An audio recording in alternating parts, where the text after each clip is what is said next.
Here is some footage from this FocuWay dash camera. It has a front camera and a rear camera. It's really easy to set up, and I will let you decide for yourself what you think the video quality is like. I want to point out that this video is sponsored by FocuWay, so I'm going to try to be as objective as possible, point out what I like with this dash camera and what I think could be improved. Before I get to that, let me show you what you get out of the box, some of the features this has, and how to set this up. So this is the D4 Duo. You can download the OK Car app if you want to view the footage on the app. So here's the main cable that goes to the dash cam, and you can plug in other USB to that. Then we've got this long USB-C cable. It looks like it has its own plug or adapter here that goes to the rear camera. You got some cable clips here, the tool to help with putting the cable in. Looks like an extra adhesive for the rear camera. Looks like you get a couple of these, so if you ever do need to take it out of your car and move it, you can do that. An extra USB-C cable for good measure, I suppose. And here's a pin if you ever need to use the reset pin here. It also comes with these. You put this on your windshield and then you put this on. That way, if you ever need to take this off, you can do it without damaging the windshield. It says set up your camera before use for best experience, so we'll go ahead and do that now. You've got the navigation buttons on the bottom, the camera here, and you can adjust the angle here. It does come with its own TF card, 64 gigabyte. Let's go ahead and plug this in and make sure everything's good to go.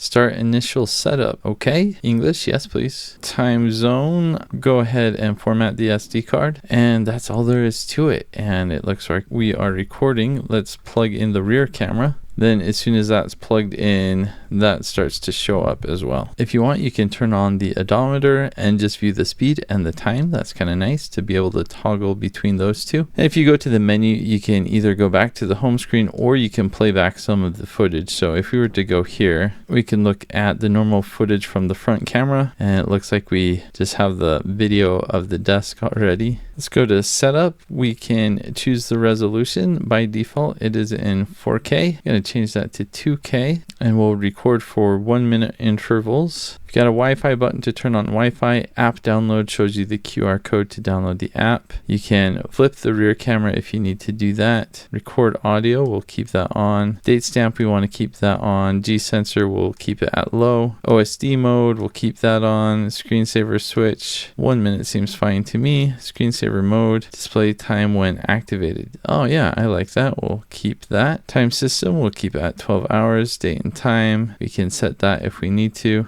Can turn the beep sound on. We'll keep it off. Parking monitor, we'll leave that on. I don't want to keep this running when I'm parking. You can also do time-lapse recording if you want to do that. You can change the frequency. We'll change this to 60 hertz. You can set our time zone, daylight savings, GPS information. Looks like we're not connected to anything right now because we're in the basement, and that is about it. Some of the really nice things about this is, for one, it's really easy to set up. I like it comes with those little film strips that you can put on your window. So if you ever need to take this off, you can do that without damaging any of the glass. And the reason I know that is because some previous dash cameras I've used in the past, to take it off, it was so difficult. It did ruin some of the glass. Another nice thing about this is the navigation on this is really easy. You can use the buttons or you can use the touch screen as well. It's nice that it has a mode where you can turn off the video feed and you can use an odometer and a clock. So if you'd rather just look at how fast you're going and the time, you can do that. That's actually the mode that I prefer. This really has a lot of features